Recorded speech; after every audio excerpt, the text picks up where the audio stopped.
And we're live. Hi, all. Welcome. It is Monday night, Generational Change. I am Jen. I'm Peter. And we are still in different locations. Yes, this is just how it is now. It is just how it is now. And a good evening to each and every one of you. Yes, I'm glad you guys made it on time. Our last show of the year. What a year. What a year. Oh, yeah. There's a lot that we could talk about in terms of, you know, where we're at in terms of a show. I think it goes without saying that this obviously over the last, well, it's been kind of quick, you know, when you really think about it. But the growth of our channel has really happened over the course of probably, I don't know, what would you say, 6 weeks, maybe 2 months.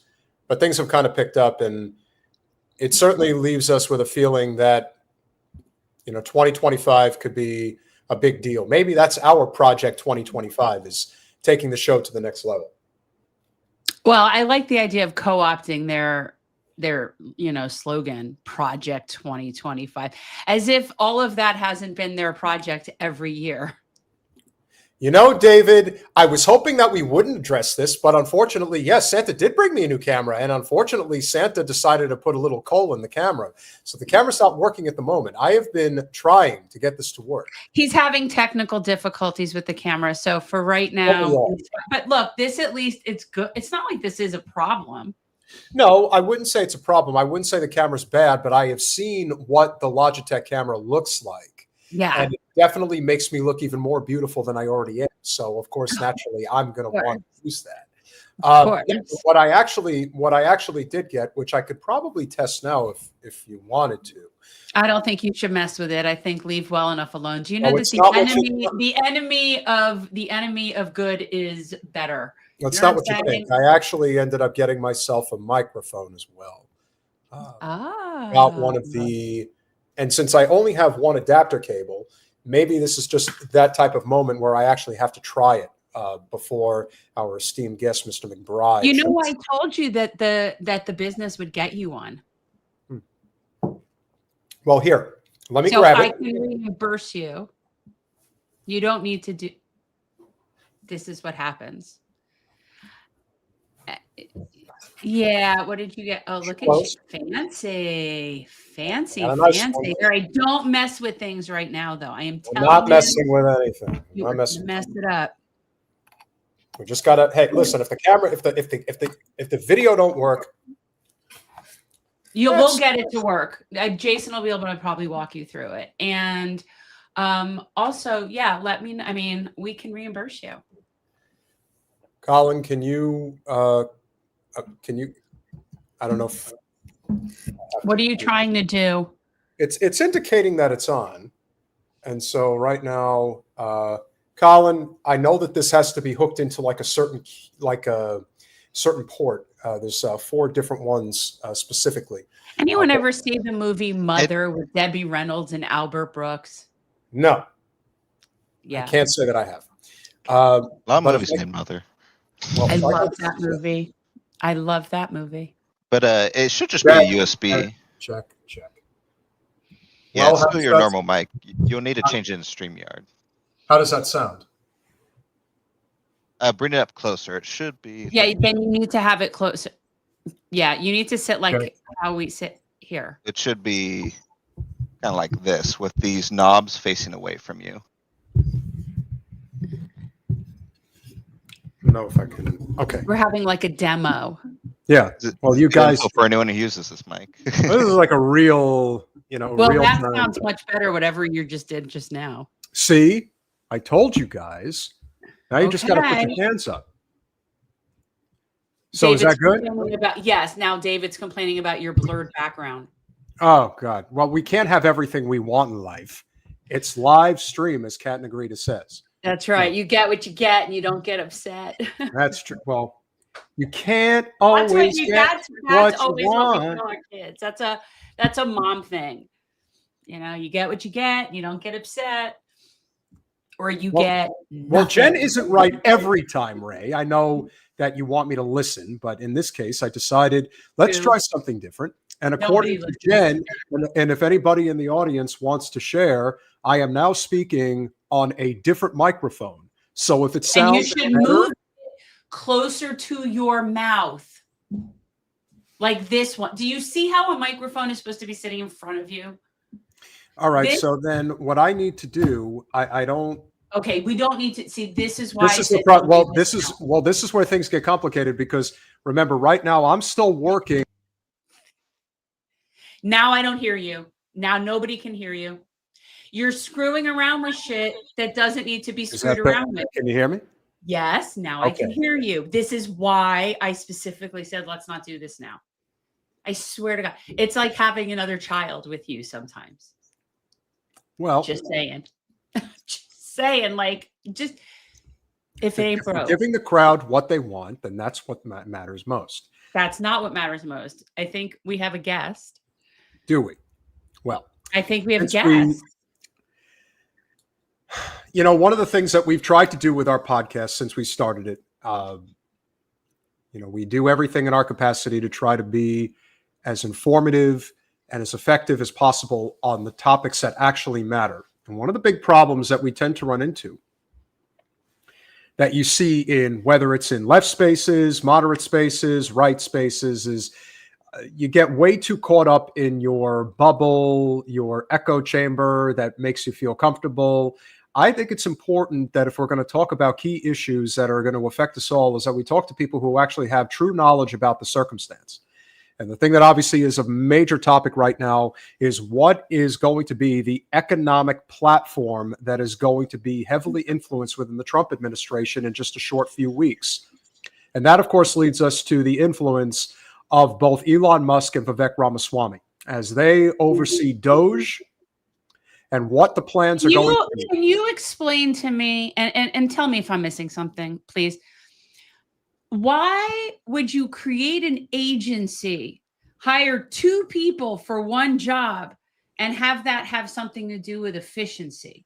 Well, what would be it would well, and Sean could definitely speak to this. It would be one thing if you were going to create, sort of like an economic agency of sorts or a waste industry of sorts, and you had 2 diametrically opposed, entrepreneurs, investors, government gurus, whatever you want to call them. But it turns out that Vivek and Elon are basically one and the same. One is obviously it's a two-headed monster, but here's yeah. There's one difference. There's one difference between the two. One is rich, and the other is super rich. So I don't really see much in the way of a difference. If you were to put, let's say, Elon Musk with somebody like Richard Wolff, or dare I say our friend Steve Brumby, then you might actually get somewhere. Here's my thought, whatever they are, and I don't know what Doge stands for, and it's it's like Department Overseeing Government Efficiency, I think is the technical term for it. It sounds more like douche to me. But anyway, if they don't first and foremost address the Pentagon, then it's like nothing.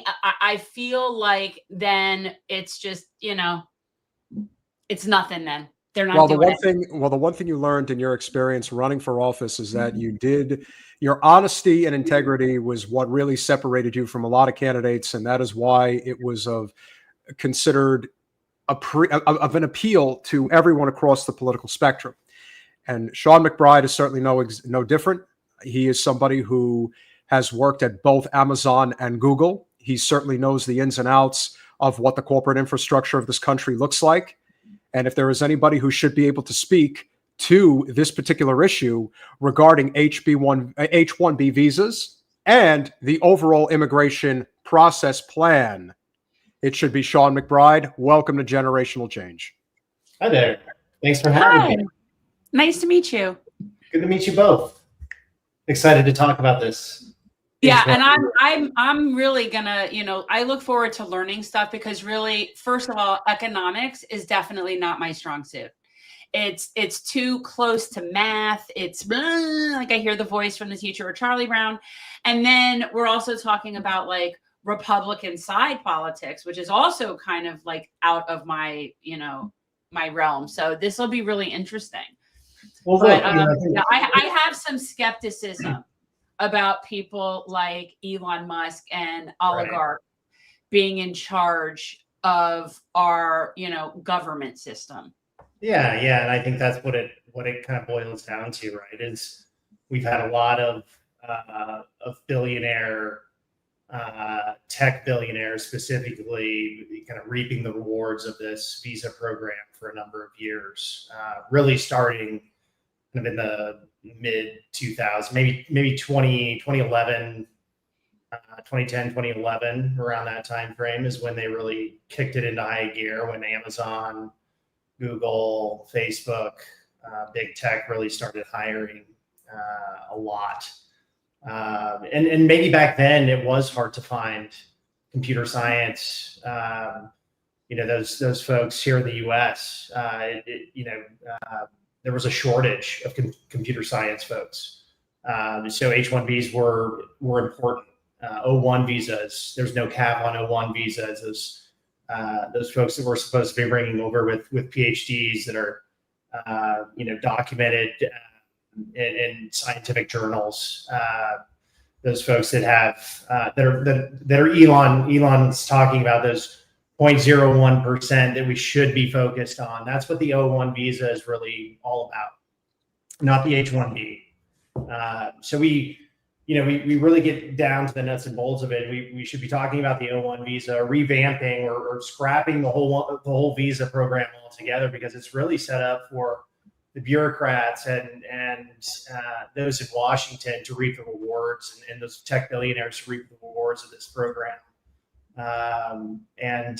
Some of these agencies really that are hiring these H-1B candidates and know the ins and outs of the system, which is convoluted to begin with, and only a select few people really understand the ins and outs of it, and know how to work this system to where they're getting the rewards of it. They're paying these individuals a lower salary, and then they're contracting them out to the Googles, to the Facebooks, to these big tech companies at a markup, and paying these contractors a lower rate. So these agencies or the Cognizants of the world are making a higher dollar amount off of their contractors that they're basically contracting out to Google and Facebook for a lower amount. Can we back up just 1 second? Can you explain to me, like, because this is definitely where I'm at. Just give me the basic between the two different visas that you're talking about, like what we are talking about, because I hear gobbledygook. So, and to me, in terms of like immigration, like my perspective is probably very, very far to the left of most people's. But I'm just curious, what is the difference in these visas in terms of who can get them and what that means? Yeah. Well, there's actually a number of different visas, right? So there's the H-1B visa. There's a cap on the H-1B visa. There's specific requirements for the H-1B visa. One of them being you have to have a bachelor's degree. There's other specific requirements that you have to meet. Most of them are set up for the company that is going to hire you in the United States. And there's a bunch of paperwork that you have to fill out as the company. So there's a bunch of requirements that you have to meet as a company. These are professional. It's a professional level. Professionals, you have to have a bachelor's degree, right? Okay. But there's a number of people here in the United States that have a bachelor's degree that would meet these requirements as well. You have to pay them a certain amount of money. There's a cap, 60,000 people. There's also 20,000 that are reserved for master's level candidates. Now, for the past, I think 11 plus years, we've reached that cap. We've overextended that cap. So then you enter a lottery system, which means these companies basically you hire these candidates, and then you enter a lottery system, and hopefully you get you hit that lottery as a candidate, and these companies get to hire you. Basically. It's a random government program, basically, and it's a randomized lottery. It's called a lottery. It's not really a lottery. So basically, that's the H-1B visa.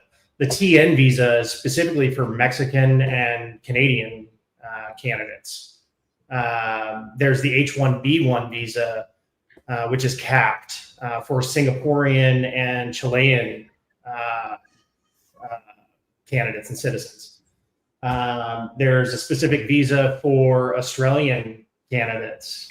The O1 visa is specifically for, it's a specialized visa for, people with, it should be for people with PhD, people that are recognized for extreme, skills. They have they're the top level of their field. They're published scientists. It's also for athletes, reserved for athletes. So top of the top. Basically, what Elon was talking about. If we want to bring in the top of the top of their field, those are the candidates that we're looking for that would qualify for that O1 visa. So there's a number of different visas. Right. Sounds pretty classist to me, but no surprise. Yeah. We should have one. We should have one visa. Well, Sean, one of the things that I always thought was one of the big mistakes that Bernie Sanders made when he ran for president, particularly in 2016, when I thought he had a real shot, despite all the shenanigans that was going on behind the scenes, is the issue of higher education in this country and where that education needed to be focused on. I thought the message was not refined enough. I thought he needed to really hone in on this idea of, trade schools, on very specific types of training that people need. When they talk about China eating our lunch, they're not the only country that's doing it, but they put a great deal of emphasis on putting education as a central focus to basically pay people to become the trades that are of essential use. And so when Vivek and Elon make the statement that they make, and then you see the likes of, the Loomers of the world, having a hissy fit about it, we've had opportunities to sort of change that narrative as far as the direction that education should be going in the United States. I am absolutely in favor of tuition-free trade schools and public college, but I believe that it has to have a nuanced approach to it.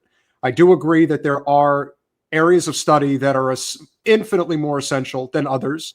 And that's just the way the world works. But the idea that we're not emphasizing that, I think, is a huge detriment to our country and why we have fallen so far behind the likes of China and India in particular. Your thoughts on that?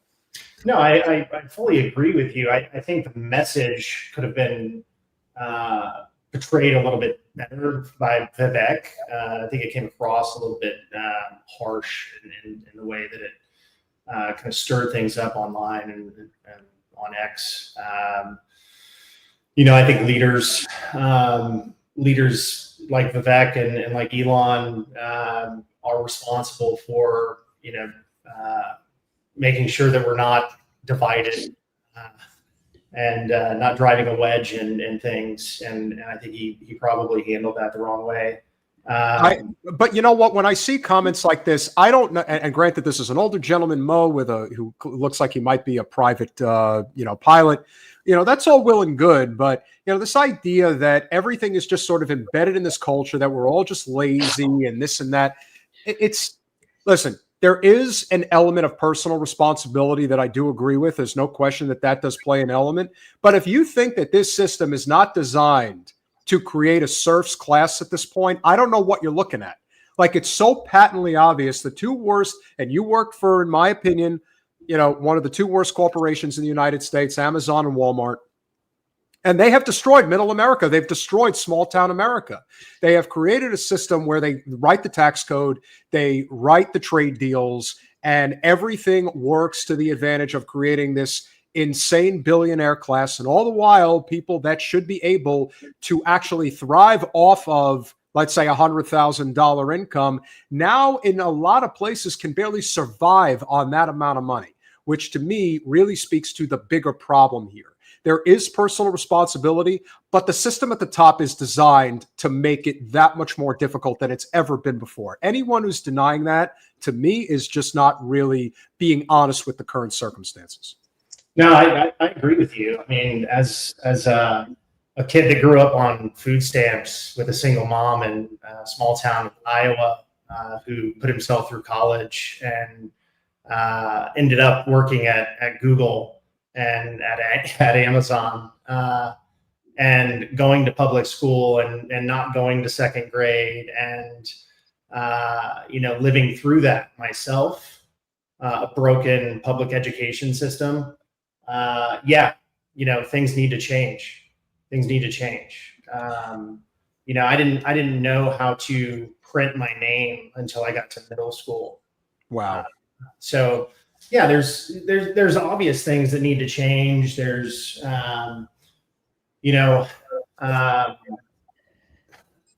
there's a number of things that I'm doing differently with my girls. Like, they're not going to public school. They're being homeschooled. My wife speaks 3 different languages. She has two college degrees. She's an immigrant, and she's staying at home to educate our daughters. So. We do not trust the public school system here in the United States. We're thinking about moving back to the Philippines, where she's from. So there's a number of things that we don't agree with, that I'm hoping that we can get fixed here in the next 4 years. Well, I think it's a two-pronged circumstance. I mean, you're in California, we're in Florida, and one of the things that I've noticed is, I think you have, Jen, and you could definitely speak to this because you sent your kids to to a charter school. Can you explain this to somebody, please? No, that is a background. That Exactly. is not, yeah. It is. It's a background, people. Yeah. Relax. It's so people just want to have these gotcha things. And it's so annoying. It's like, I just want people to know, it's like, when you do that, it's just silly. Well, here's the thing, and I think you could definitely speak to this, Sean, because one of the things that ends up happening, especially if you come from, so you are the American dream in a lot of ways. You are the rags to riches story. You come from rural America, you made it to the West Coast, you made it, if you will. But I think a lot of people forget how difficult it really is to make it. Like, it's not. I don't want to say it's like the lottery. It's not like that necessarily, but it's not that far off from it either, especially if you end up making it into the upper echelon where, you are financially well off, especially from a young age. And I think there is a significant amount of resentment that is an undercurrent within our culture today. I do think because of what happened with Mangione recently, that a lot of that is being redirected in another way. But I do think the overall structure finds people looking at those with success and just outright disliking them because, oh, look at you with your fancy background. You didn't do anything to deserve that. And to me, that is the element of the left in politics that makes people not want to affiliate with them. That part of it I do understand. And I think that you need to be more fair. It's not like you went out there trying to hurt people to become successful. And that I think is the misnomer that I think a lot of people have. Yeah, absolutely. Absolutely. Yeah, I think that's a false narrative that I think a lot of people they don't see the grind that you go through and the day to day that you went through to get there, which was a lot, working through college and all the interviews and the studying and hard work that it takes day in and day out to get to where you want to be. It's not. You're not just handed the opportunities. You have to work for it. You have to believe in it. And you have to, you have to set goals, and it's not just handed to you. I think this is a perfect time to transition into what ultimately led to this entire fiasco in the first place. Look, I'm sure you may have even, rubbed elbows with Vivek at one time or another. There was something about him from the very beginning. Listen, he's an extremely intelligent guy. I would not take that away from him in a million years. But he really he sells that snake oil hard, and he really comes off like a person that I would not trust. It doesn't mean that, I have anything against him. He's just somebody who I just wouldn't break bread with. And so when the veil comes off and you actually reveal what you're really thinking, this is what set people off. The reason top tech companies often hire foreign-born and first-generation engineers over native Americans isn't because of an innate American IQ deficit, a lazy and wrong explanation. A key part of it comes down to the C word, culture. Tough questions demand tough answers, and if we're really serious about fixing the problem, we have to confront the truth. Our American culture has venerated mediocrity over excellence for way too long, at least since the 90s and likely longer. That doesn't start in college. It starts young. Again, this is all open to interpretation.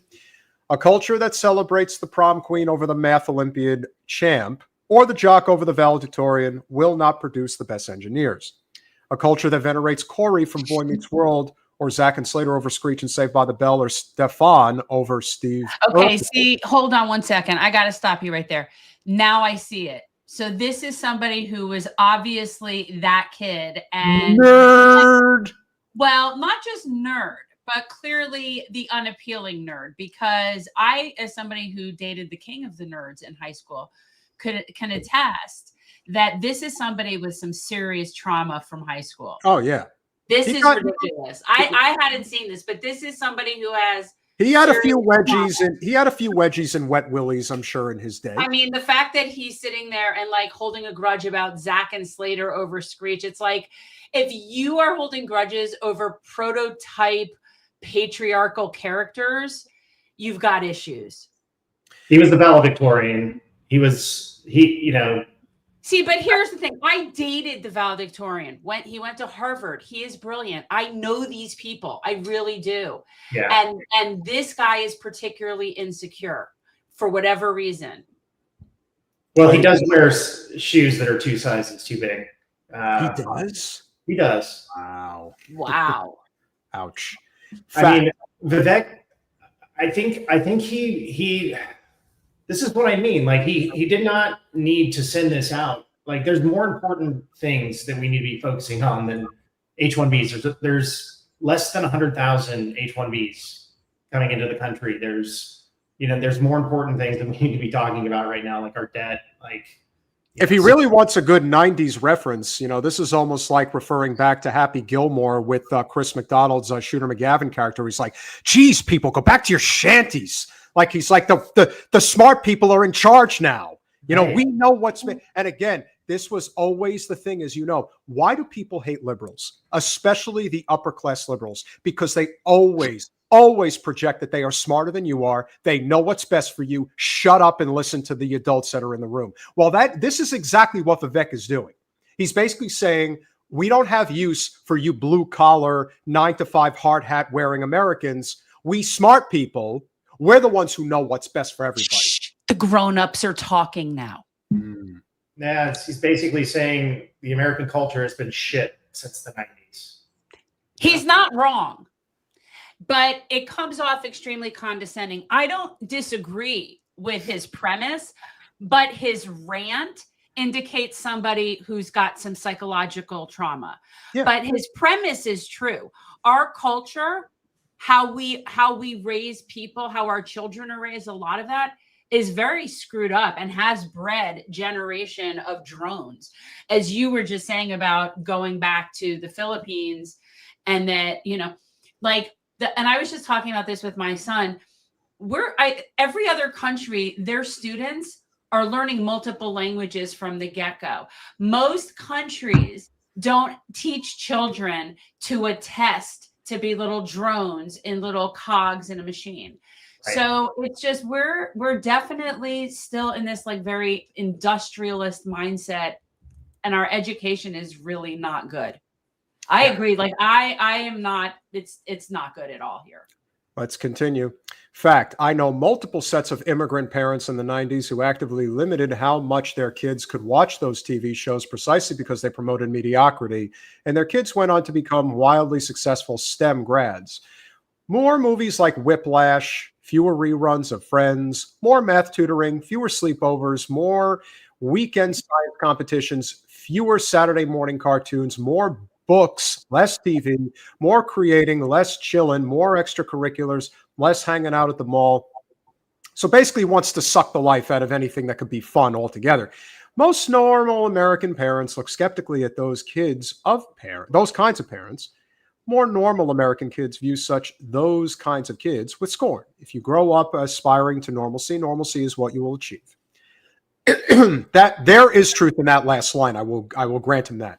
But it's not wrong what he's saying. He's just coming off extremely elitist and condescending in the manner in which he's saying. No, I think, and we'll finish this out, but I'll give my thought in terms of what his real message is here. No, close your eyes and visualize which families you knew in the 90s or even now who raised their kids according to one model versus the other. Be brutally honest. Normalcy doesn't cut it in the hyper-competitive global market for tech talent. And if we pretend like it does, we'll have our asses handed to us by China. Well, we're long past that. This can be our Sputnik moment. We're awakened from slumber before, and we can do it again. Trump's election hopefully marks the beginning of a new golden era in America, but only if our culture fully wakes up. A culture that once again prioritizes achievement over normalcy, excellence over mediocrity, nerdiness over conformity, hard work over laziness. That's the work we have cut out for us, rather than wallowing in victimhood and just wishing or legislating alternative hiring practices. Colin, I need more scroll. I need more scroll. Thank you. Into existence. I'm confident we can do it. This is a guy who absolutely prioritized, or let me rephrase, because if you know anything about Indian culture, it starts at home. And Indian parents expect a lot from their kids, and they obviously expected a lot from him, and he achieved. Now, he may not have gotten to enjoy himself the way that I think he would have liked to when he was growing up, and that's certainly understandable. But that doesn't mean that you have to take it out on everybody else and say, well, you shouldn't enjoy anything. No, I think that there is a balance. There is a time to have fun, and there is a time to be serious. What is the balance? It's probably about 70-30. 70% be serious, 30% have fun. But that's a decent balance, and then you can achieve a lot of great things, but still not miss out on a lot of the fun things in life. I decided when I was in college at Rutgers University. Is that where you went? You went to Rutgers? So I worked full-time in a restaurant. And I made good money. I remember when they said on an average shift, you'll be able to make $100 and you should be happy with that. I was making $200. So I knew what I was doing, and the grind was good. But you know what I didn't like? I didn't like that I missed most of the Rutgers football games. That was something that I didn't like having to miss. But I also understood that I had to pay for my room and board. And so I understood that there was a price to pay in order to achieve what I wanted to achieve. You have to find that balance. So I do understand in a roundabout way what Vivek is saying, but there is an undertone of kind of resentment to his upbringing, and at the same time, not recognizing that even going back to the 90s, this country is nothing like it was then. It's not. There is a huge difference, and the entire corporate takeover of our infrastructure in this country is very real. And I blame Clinton for a lot of it. I blame Bush for a lot of it. And I do blame Obama for a lot of it. And that's how you end up with Donald Trump. And anyone who's going to pretend that that's not the truth is just wanting to continue to live in a fantasy land, or they achieved their success at a time when the country was advantageous in their favor, particularly in the 80s and 90s. And now they want everyone else to be like, oh, well, I did it in my time, so you could do it in yours. It's not the same.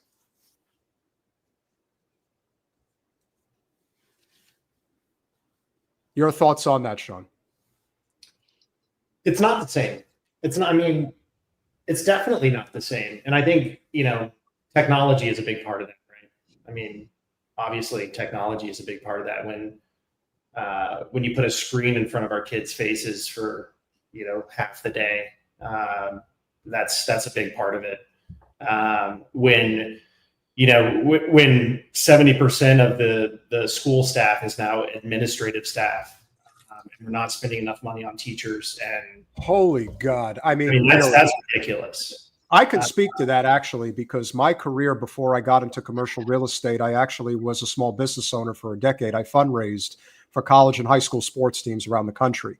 And the biggest problem that I ran into was the bureaucracy at these institutions. Let me just ask, where do you live? Where are you located right now? We are down in Las Vegas. We were down here taking care of my mom, who recently passed, and we also have some property in California, which you alluded to earlier. But yeah, we're heading back to California soon. I was just curious what we're talking about, because Florida, our education system is particularly horrible. We're always in the bottom few. Well, what's unusual about us is that we are in the top few of the wealthiest states, but we're in the bottom few with the education. Now, the other states that are in the bottom of education are also the poorer states. We're actually the only wealthier state that's in the bottom of that education mix. I don't know. Why it's really frustrating to me. And I'm not sure where Florida falls exactly today, but I do know that just a few years ago, the last I checked, Florida was 48th. Only West Virginia and Mississippi were worse than us. Right. So that really says a lot. In terms of money versus us in terms of money. See, that's the problem. It's the proportionality issue that really pisses me off the most about Florida. Interesting. Interesting. So being in California, for example, what would you say are the biggest drawbacks to, not just to Newsom, but just we have a supermajority Republican stronghold here in Florida. California is a Democratic supermajority stronghold. So on the flip side, what would you say are some of the most negative aspects of, the California living? Obviously, cost of living is a shit show there. It's a blue shit show.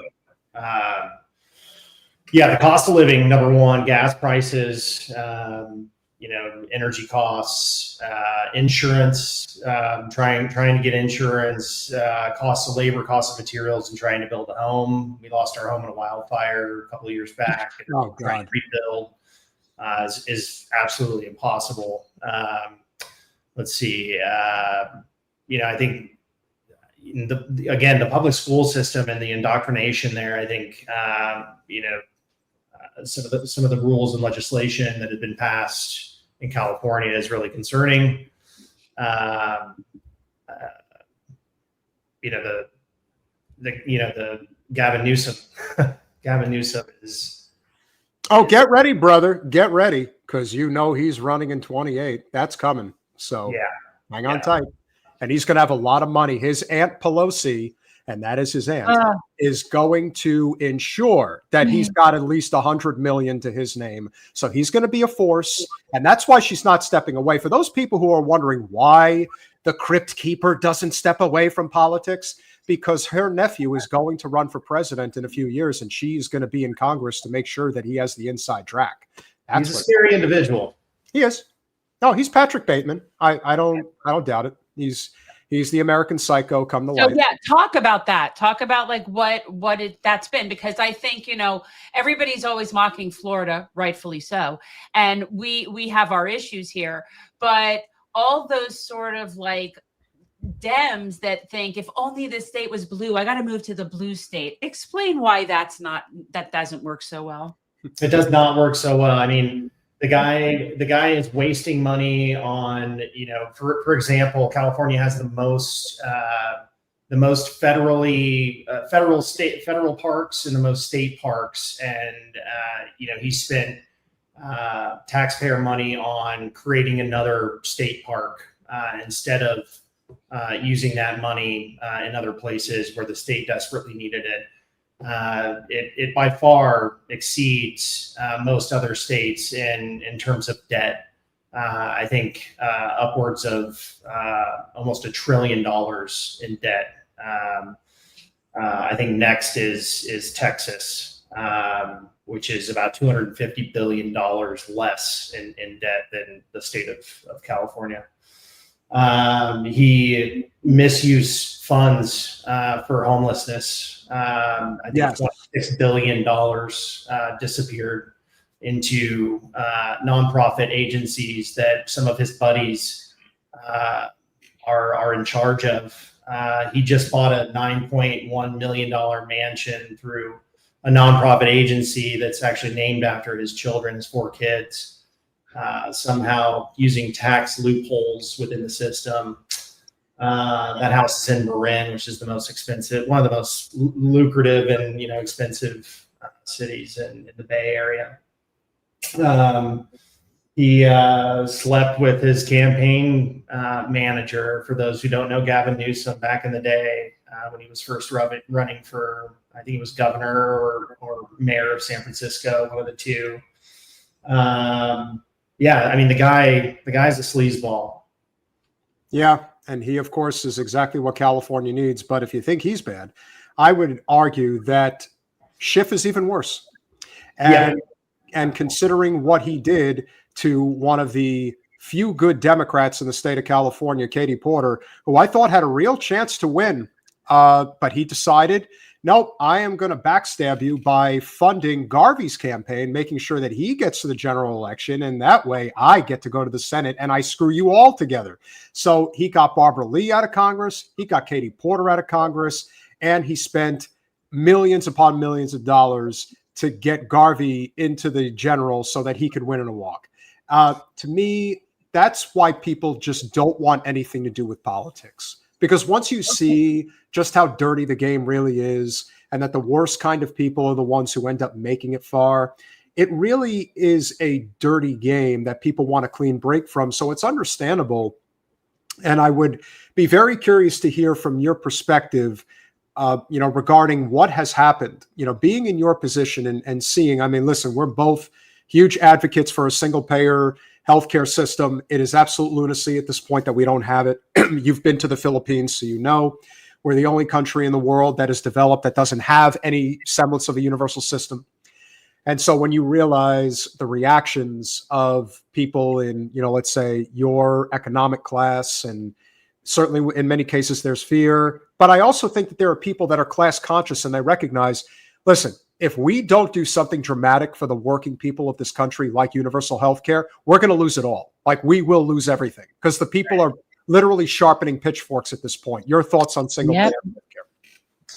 Yeah, no, I agree. I mean, we have to do something. We have to fix healthcare. We have to fix our education system.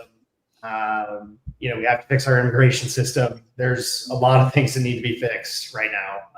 So Trump's going to have his hands full. The good thing is he's got firepower behind him. Hopefully that he can get it done. We'll see what happens. He knows what he's doing this time, hopefully. We'll see what transpires over the next 4 years. But we definitely need healthcare reform. Obamacare is not working. We're not going to double down on that.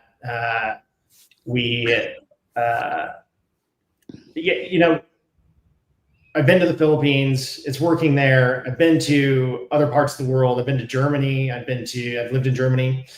I've been to other parts of the world where healthcare is working, and it's completely broken in the United States. We need to privatize it, or do something completely different. Well, let me ask you this, because I think that this is important. Germany is a great example of a country that I think could be a model. Japan is too homogenous. I think Australia does a great job. But Germany, in a lot of ways, is kind of a barometer for what the United States could be if it wanted to be. And then I saw what happened a few years ago where they decided that they were going to reduce their use of nuclear power and think that they could just run their grid off of solar and wind. And of course, that was a colossal failure, and they started using coal again.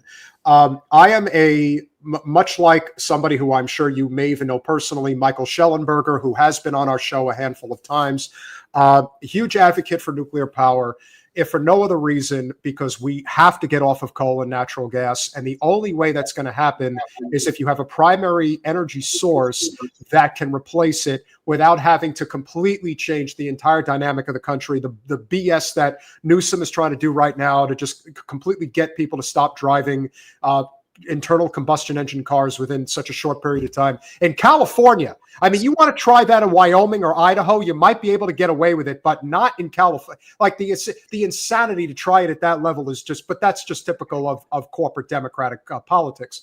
And so I'm curious where you stand in terms of being in that position, knowing that the tech industry is focused on doing what they can regarding the climate crisis. What do you think is the best way to go? To me, I do believe that nuclear power is the primary energy. Absolutely. And nuclear power is the way to go. I worked for Vestas Wind Systems when I was living in Germany, which is a Danish wind turbine company. And that is not the way to go. Wind power is not the way to go.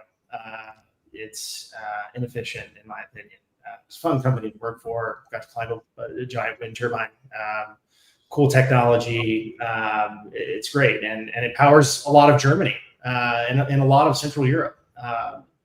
But we need a better, more efficient, more powerful source of energy, and nuclear power is the way to go. So yeah, you're absolutely right. Yeah, and then again, you look at what the biggest problems are. I mean, listen, I've driven from LA to Palm Springs. I mean, when you are literally driving through the desert, through the canyons, and you have nothing there, that's where wind turbines are acceptable. But when you're talking about, population areas where there's a lot of, or even areas where there's a lot of wildlife, the issues with birds and things like that, you can't ignore that. And I understand this is one of the hardest parts that Jen and I deal with on a regular basis in politics, is the fact that everybody is so caught up in their feelings regarding, these things, and they're not able to think rationally about, nuance and what works, what doesn't work. It's like, you're not going to have all or nothing. Like, that's not going to work. You have to recognize what has worked, what can work. Just the idea, and don't even get us started on Buttigieg, but, just the idea that somebody like him was in charge of transportation, and the idea that even today, there is not along that desert strip of about 250 miles that you do not have a high-speed rail between Vegas and LA makes no sense whatsoever. You should have had 20 years ago. And the idea that it doesn't exist today is crazy. The idea that there's no high-speed rail between Seattle and Los Angeles, or between Los Angeles and New York. Like, why don't we have high-speed rail across the country by now? Well, ask China, because they think it's a great idea. China would have had it done. They would have. But I do think that again, this does get back to the cultural aspect of what Vivek is talking about. See, if Vivek really did give a shit, I'm not sure he does, he would have addressed the fact that we are a culture that is very me-centric in a lot of ways. It isn't about what is in the best interest of the American citizenry. It's in what's in the best interest of me. How can I have my low rider and my my beer and my steak, and it's like I get it, but you also have to take into account that we are living in a society where everyone has to be benefiting in some capacity, and I do think that's the lesson. Or is it about pumping up hamsters with steroids and watching them fight too, and wasting $250 million on that? I don't know. I mean, hopefully Doge or whatever it is will figure it out. Yeah. Right, Jen? Jen, you still there? I'm here, but you can't hear me. Oh, no, I can hear you good. Okay, well, the same thing happened last time, where all of a sudden it came on, it pulled me out, and it said my camera has become detached. Sean, if you like that happened. Sean, if you like our show, if you think what we're doing is good, we have a Patreon. That way Google doesn't get any of the money. You know how it works. If you donate through YouTube, Google's going to take 30%. So if you don't want that, but you like what we're doing and you're feeling generous at the end of the year, you could, just throw that out there, since we have these tech issues that pop up all the time. It happens. It does. So in conclusion, before you go, what do you foresee is the best strategy for the Trump administration to take on as he looks to take office in exactly 3 weeks from today? 3 weeks from today, Trump will be the president. Will be the president again, and will be really great. What do you think he needs to do? Because as we've often said, we didn't vote for him, but he is a wild card. He could end up doing something inadvertent, but just ends up helping the nation in such an exponentially beneficial way, because that's just who he is. He flies by the seat of his pants. That's his style. He is the boss, despite what some people may think. And he could end up doing some good stuff. I don't even want to think about what this would be like right now if Kamala was about to walk into that White House.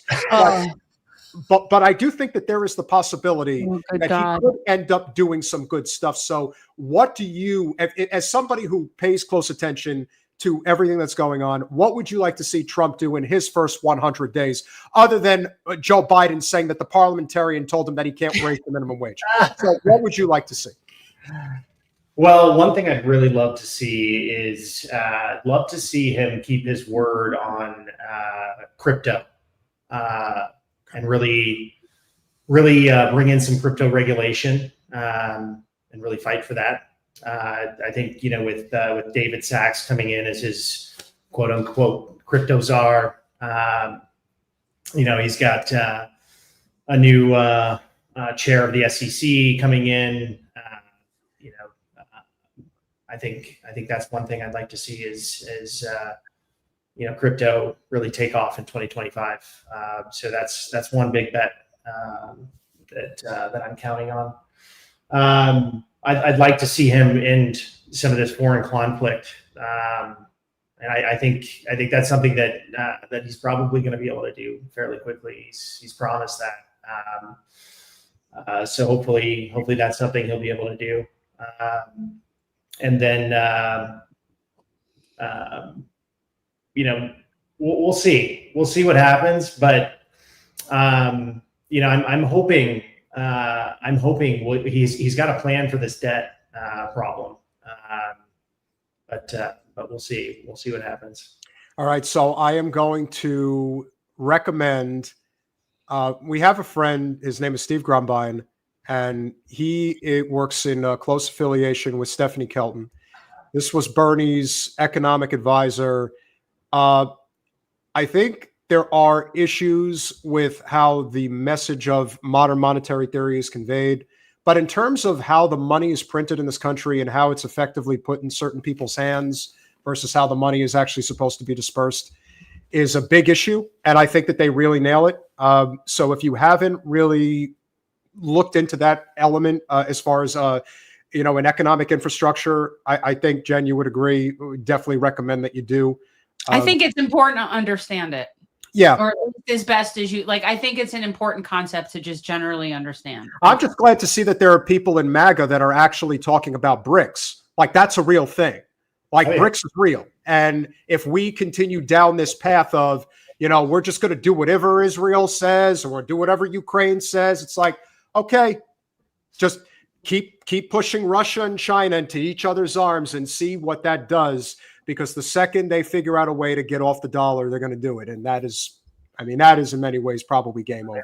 Yeah, So I would say that we definitely have a lot of work ahead of us, but we can't thank you enough for coming on this evening and providing your knowledge. And thanks for what you do. And best to you. And let's definitely keep the conversation going. And obviously have a wonderful evening and a happy New Year. Thank you both. Thank you. Happy New Year. Bye. Nice, Sean. So that was fun. And it is, listen, you know what? Sometimes you need to bring on a 1%er to kind of get the perspective of where they're at. It's a spectrum. It's a spectrum of people for sure. He was very tight-lipped about who he knew and who he didn't know. He was clear that he knows Schellenberger, and that's not surprising. And I get the feeling that he probably knows Vivek too. And they choose their words carefully, and I get that. When you get to that level, you're kind of, there's certain things you could say, certain things you can't say, and I get it.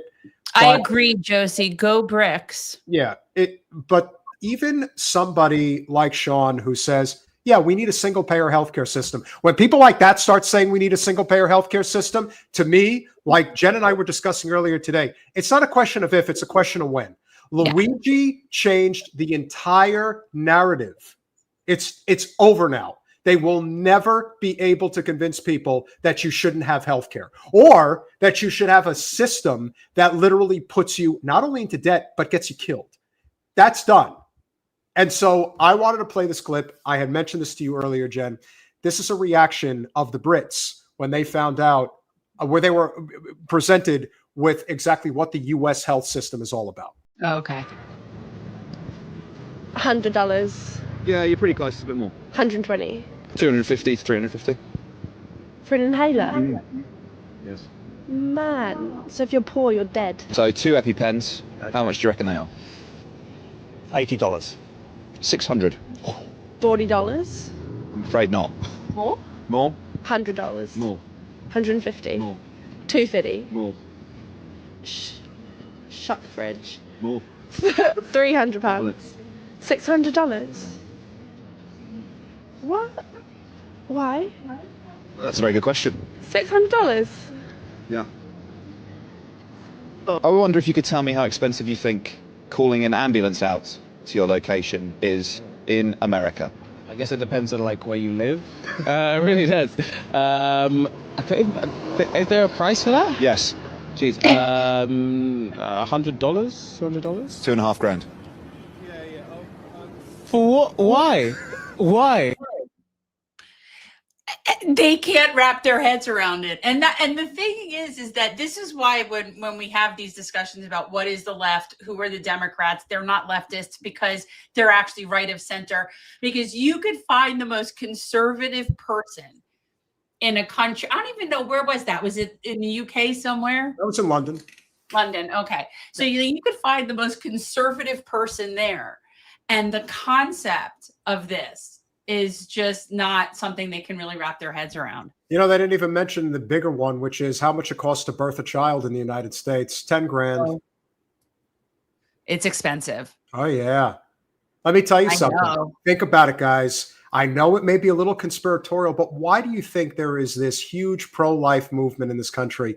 Could it be that the for-profit health industry gives a lot of money to the pro-life nonprofits because they know that they're going to make a freaking killing over babies having to be birthed in the United States?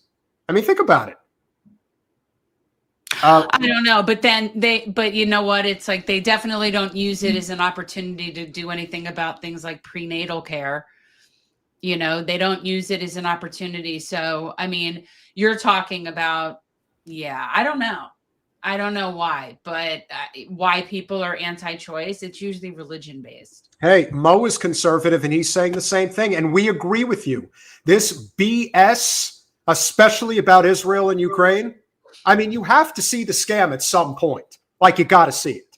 Well, the only people really that don't. So it's really, how crazy Zionist is somebody. How much do they believe and how religious are they?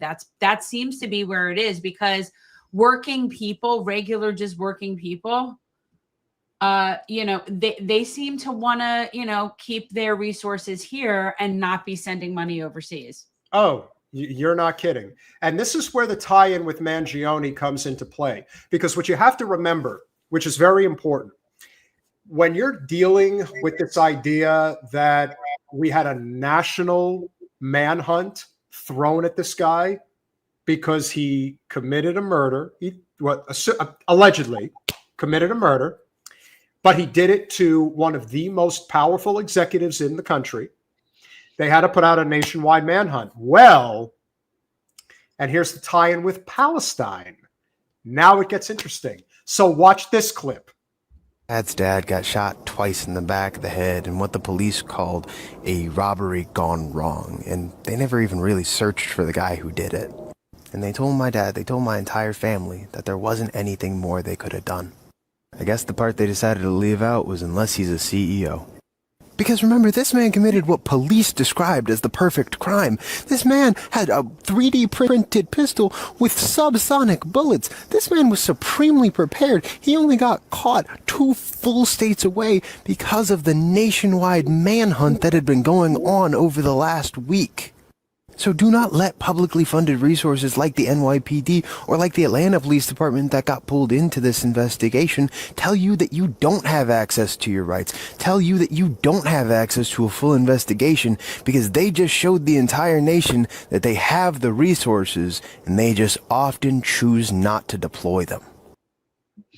Well, I'm assuming he's talking about his grandfather or something like that. Mm-hmm. Right. Well, was just a regular person. Yeah, nobody cares about regular people. Nobody cares about regular people. That's not the concern. Law enforcement is to protect capital, not to protect people. And the only time it ever seems to protect people is when those people are actually the property. You're not kidding. No, I'm very aware that the point of law enforcement is to protect capital and not to protect people. It has nothing to do with public safety. Well, we've had over 120 live viewers at any one moment, which is nice. Has everyone hit the like button and subscribed? Well, I'm asking them if they could. That would be wonderful. But Jen, you have been to Cop City. Why don't you share your insights as to what that was like? You know, I don't think people understand that these are popping up all over the place. For people who don't know, Cop City is a facility that is being built outside of Atlanta. And it's basically an urban warfare training facility for law enforcement. It's horrifying. It's horrifying. It's just like basically like a big Disney World for a bunch of warmongery people to put on kind of real cosplay and go around and play or urban warfare. But what they're training for and why it's horrifying is because these are the brainchild, this whole premise of Cop Cities comes from, I believe, back Ferguson riots, but also very much so amped up after George Floyd and Black Lives Matter, when instead of saying, hey, we have a problem here that needs to be dealt with in terms of law enforcement that has run amok, they've just decided to double down. So cop cities are really springing up all over the place. The one that I went to, and the only reason the one in Atlanta, which I bet they're regretting now, is that the location that they picked was not an under the radar place. Most of these cop cities are probably just going up in warehouse districts or wherever, and places where nobody would even notice or care. But the one in Atlanta is in a indigenous sacred space that is a green space that's supposed to be protected. And it's referred to as the lungs of Atlanta because it is like the greenest space outside, right, in or within the city limits, but it's just really devastating that they're doing this. Yeah. No, listen, I always to keep us in line, by the way. This is to keep us in line. Okay, so Jen, you and Tina definitely need to do a live stream together at some point. You two are definitely a good pair. I would definitely say. Yeah. You know what's funny is that I don't think I have not spoken to her since I want to say it's been a long time. Yeah. It's been a long time since we've talked to her. I'll text her. I'll text her. Yeah. Yeah. Should be good to have on. And let me tell you something about this is important what Josie's saying, because they did kill Tortuguita. And for people who do not know who that was, Tortuguita was activist that was one of the tree people, the people living in the trees that are tree activists that were trying to protect this sacred indigenous forest land. And he was murdered by the police. He was unarmed. He was murdered. And the forensics show that he was sitting down with his hands up when he was murdered by so many bullets. And he was 20. And he was like, I mean, they killed the tree hippie. That's what they did. And they're all proud of themselves because they killed a tree hippie. The idea that they said that he was armed is like, are you guys, you got to try harder. And what's interesting, people don't realize. So when I went to Cop City, and so I've really seen this firsthand. They call they're the tree defenders, and these people, their weapons are saplings. I was marching with a group of people to Cop City, and they were singing a song like "Love Is Our Strength," and they were carrying tree saplings to plant them to try to combat the destruction of what is happening there. And they got pepper sprayed. The dangerous tree hippies, literally carrying trees. And that's why it will only get worse before it gets better. If we do not collectively recognize that, we've said Mangione's shot, if it was his shot, was the shot heard round the world. That's what happened. And now all of these elements that are all kind of coming together is now just being reinforced. The people in the UK who, let's face it, the NHS has a lot of problems, and a lot of that is due to the Tories. There's no question that that is an element. But you are never going to find a person in the UK who will trade that system for the one that we have. No, only oligarchs that are trying to privatize and profitize over there. But the regular people know. And I am so sick and tired of when people complain or put out criticisms rather about other systems as if ours is somehow better. Like you don't have to wait and other stuff. The hell you don't. And I know that all systems have issues. I know they do. All systems have issues and all systems have corruption, which is inherent in just humanity, right? Like I get that. Sure. But I think that we could definitely all agree on the premise that we're entitled to healthcare and we're capable of having it. And from that point, I think we could come up with a plan. That's all I'm saying. Like, it's not rocket science. And it's very infuriating that people try to gaslight and make it be like, that's just not, ours is better than theirs. Or they'll point out some problem about Canadian healthcare.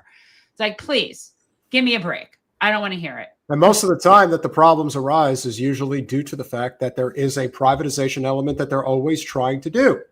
That is a huge part of it. You cannot deny it. And as you have often said, education, healthcare, and corrections. I mean, the system itself is breaking at the seams. But the fact also the concept of what is healthcare. I'd like to say that too, because healthcare shouldn't be what we consider healthcare here is really just sick care, profit off of disease. But the concept of healthcare and wellness is something that should not be a profit industry in general. And it needs to include things like, mental health and dental and things that, keep us healthy. And also those would be the same priorities that would lend itself to us not having poisonous food. Same priorities, the same set of priorities. Definitely. But people profit off of both, right? So it doesn't, the big sugar people and the diabetes pharma whores are all working together for the same corporations. We appreciate you being here, XT. Right? Isn't that correct? So the high fructose corn syrup pimps work hand in hand with the big pharma diabetes people. Well, it's kind of like Carlin said, everything's connected. There doesn't need to be a grand conspiracy. It's like they look around, they know what's good for business. Yes, but no. I should know, but I don't know. Well, okay. Technically one was opened. They had a opening ceremony.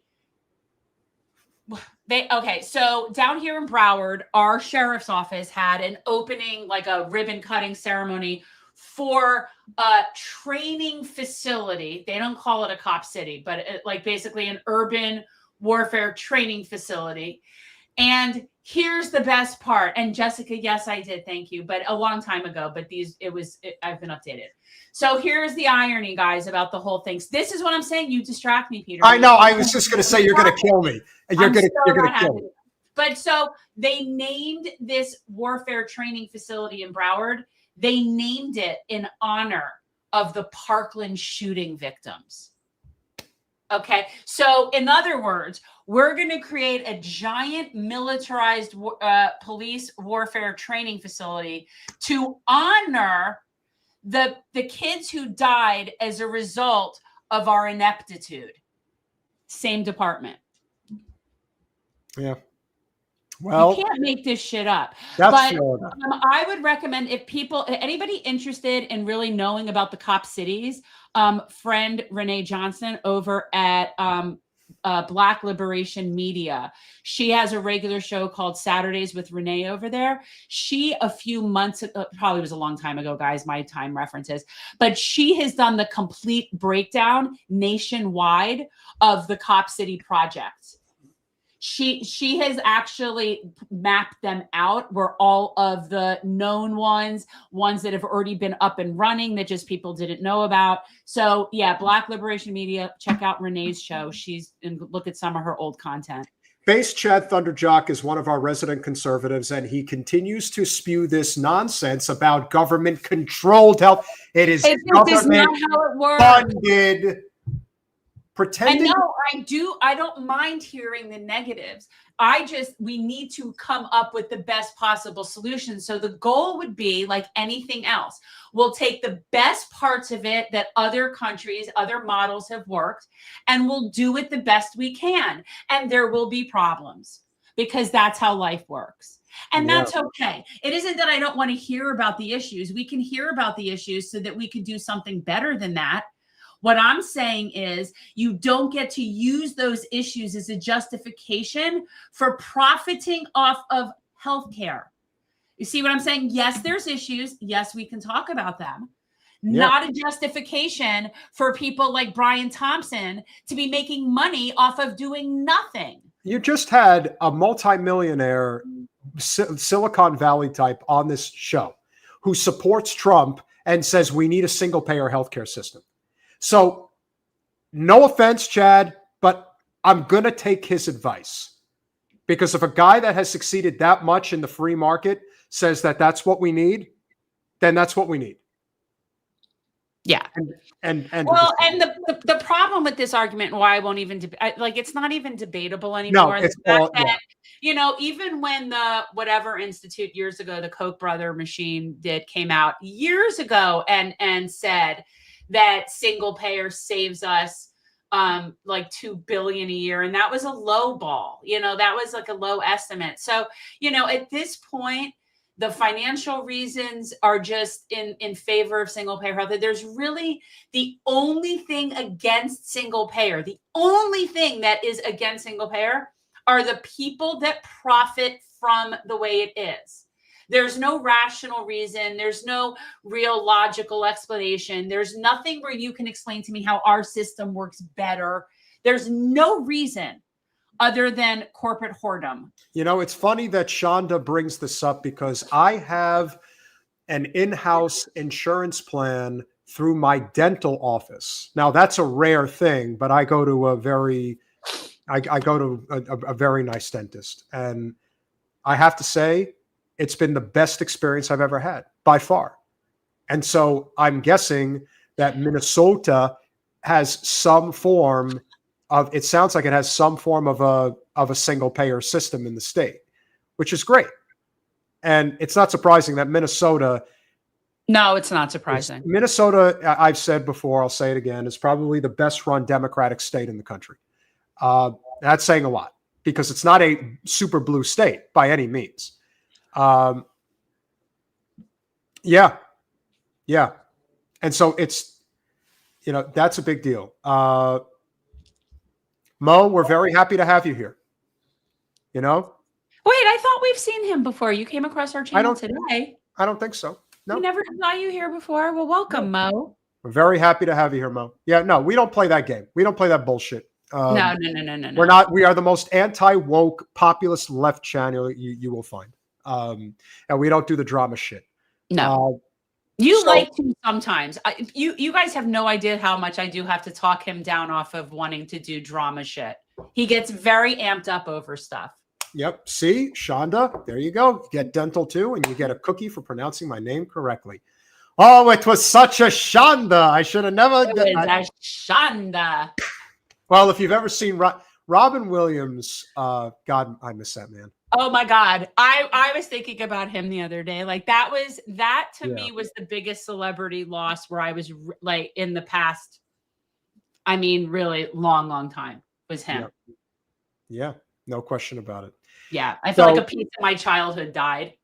So we have a very, I would say a very nuanced opinion about Jimmy Carter. He clearly has had, with rare exception, you really have to think long and hard about it. But no one's had a more successful post-presidency than him. And it isn't even a matter of successful. Like, it's, what are you saying about, I wouldn't say, how I view success, yes, but most people wouldn't necessarily say that because he wasn't living in a $14 million estate in Martha's Vineyard. He didn't come out of public service as a multimillionaire. That just wasn't his thing. But yeah, we definitely have to have a very nuanced discussion. There were a lot of problems there. And we all know, thanks to Margaret Kimberly, friend of the show, who basically, that was the last holdout for me in terms of any president in my lifetime that wasn't just horrible. And she ruined that. I'm still giving it to Teddy. I'm sorry. First of all, that's not my lifetime. And second of all, there are way too many Native Americans that were dead because of him for me to even go there with you. But so Carter definitely has the downside. But I will say, as someone who has worked with Habitat for Humanity, no president in my lifetime has walked the walk post-presidency like he has. Oh, where is that again? Oh, there we go. Oh, Teresa, Peter and I are with the birdcage. It's like a constant. It's a constant. Armand, what's wrong? Why can't we go home? I can't. I freaking can't. I hurt my thing. So my what? My ankle. They were so good. I can't even. When he's tried to get Lane to be straight, and he runs into the big goofball, and he's like, "Take it easy," and he's like, "You take it easy, Pill." I'm telling you, I could still remember when they were at the restaurant. At the restaurant in South Beach, and I could still, and that was filmed at a restaurant on South Beach, and I could still remember. I can remember being in the theater and I was in tears. I was laughing so hard because of the way that the guy, he just genuinely came off like, why are you being such a prick? And then, Williams is like, why are you being such an asshole? And I'm just thinking, my God, he's not going to stop. That is a truly hysterical, well-made movie. And it's brilliant. And every person in that movie is brilliant. Like that, it's just, Hank Azaria to me cannot. But I just like to say to you and to all whoever the people are in the audience, I hope this doesn't influence your vote. My Guatemalanness, my natural heat. Yeah, a Sephardic Jew basically playing the Latin guy, the Italian guy. But when he was dressed up, and he's like, he looked like Lucy, and he looked like Lucy and Desi. I'm a combination of Lucy and Ricky. Lucy and Ricky. He was great. I can remember the audience laughing when he goes to open the door and it's the shoes. I can't walk with shoes on. Spartacus, Agador Spartacus. Agador Spartacus. So I would say that movie was so fun. And Robin Williams was really good at gay. He was perfect. Yeah, he was good as a top, and Nathan was good as a bottom. And there you go. Yeah, but Nathan Lane is gay. I know. So it's not, I mean, it just, that's why I just thought Robin Williams did a really good job. Like, yeah. Robin Williams did a good job in almost everything he did. Oh. He really was he was just a brilliant talent. Yeah. Whatever it was, he was capable. It's true. He's one of the truly. We're so sidetracked from Jimmy Carter at this point. So let's get back to Jimmy Carter. We're going to talk about Jimmy Carter because Jimmy Carter died. He made it to 100, although the fact that they wheeled him out to vote was pathetic. Disgusting. It was extremely gratuitous. I was very displeased about that. But would you expect anything less of the Democratic liberal establishment? I wouldn't. I don't put anything past them. And it was gross. It was gross. And so this is one of the most important clips that we ever came across. Okay. This is a 2-minute clip. It's a 2-minute clip of former President Carter, the late President Carter, with Amy Goodman of Democracy Now! Before you play this. Okay. No. I was going to say, just pause it. People need to know that his book, Palestine, is exceptionally well done. And it's very firsthand. He wrote it and he was in those meetings. And I highly recommend it. He is definitely an authority on this issue. So I just want to say, like, he knows what he's talking about on this. Americans know what you have seen. Americans don't want to know. And many Israelis don't want to know what is going on inside Palestine. It's a terrible human rights persecution that far transcends what any outsider would imagine. And there are powerful political forces in America that prevents any objective analysis of the problem in the Holy Land. I think it's accurate to say that not a single member of Congress with whom I'm familiar would possibly speak out and call for Israel to withdraw to their legal boundaries or to publicize the plight of the Palestinians, or even to call publicly and repeatedly for good faith peace talks. There hadn't been a day of peace talks now in more than 7 years. So this is a taboo subject, and I would say that if any member of Congress did speak out, as I've just described, they would probably not be back into Congress the next year. Who are these forces that you're talking about?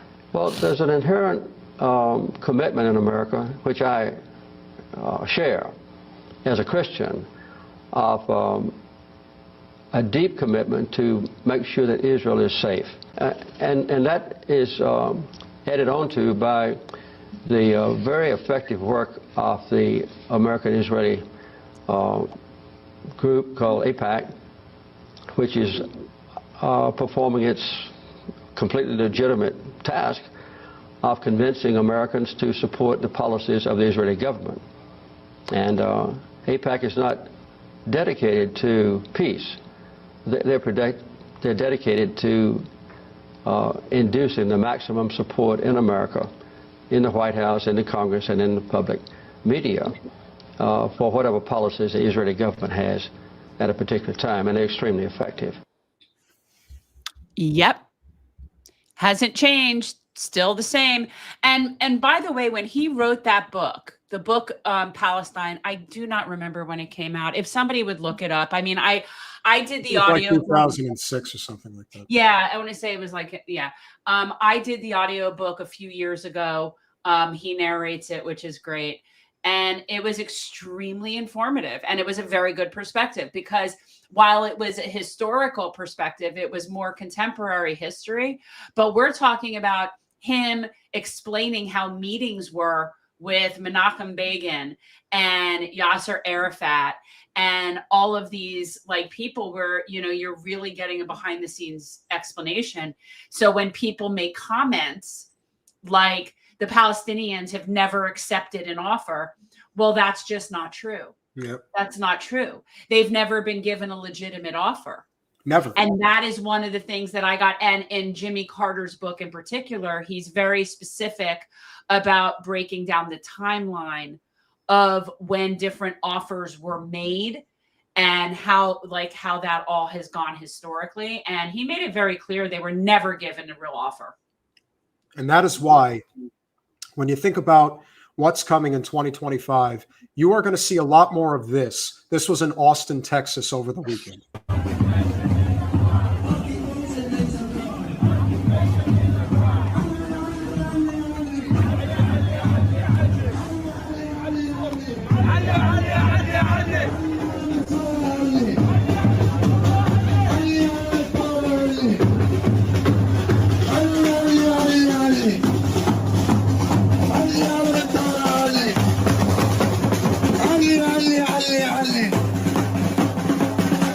Everything is that all makes me together. so happy, and it makes me so proud that my older son, my boy, is a Texan. I'm so proud to say that he's a Texan.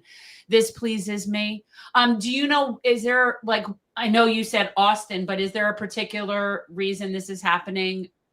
I mean, I recognize where this area is. I think this is by the University of Texas. So you think it's a student? It's a student thing? You look around, these are clearly not students. These are older people, but well, right. But I mean, that's what I'm saying. Like, so is there a particular date or event like that this is, I mean, not that there's not always a reason to having a protest. Hey, you know what? That's the great thing about what's going on, is that it doesn't really matter. It's kind of irrelevant. It can, the difference between this, I mean, granted, a lot of these things are changing, and it was really interesting because you could see that it was so Texas related, especially with the, you know, with the Mexican guy on horseback and everything. And it's, you know, it just, Texas has a way about themselves that just kind of, it's very unique. It is their own culture, their own style. And I think a lot of people are just kind of catching on. I think there is an opportunity. People recognize the economic war that's going on right now, and they don't get distracted by the culture war. I mean, this could be big. Well, and I think also that's another example of another community that is very, has a history of being oppressed. So when you talk about like the Mexican community in Texas that are like many of the people there, they're just living where they've always lived. And we just came and drew a border north. People like that generally tend to stand in solidarity with other colonized and oppressed occupied people. And Omar, you have to understand, Trump isn't there yet. But when he gets there, the pressure has to be relentless. And he, as you said, Jen, is a guy who wants to be loved. I think he does. I think he does. But here's the problem. So on the one hand, he takes an endorsement by the Muslims. Yeah. Okay. He acts like he's seemingly wanting to end what's going on in Ukraine. He talks a good game about he's going to like work shit out with, you know, Zelensky and Netanyahu and get all this shit under control.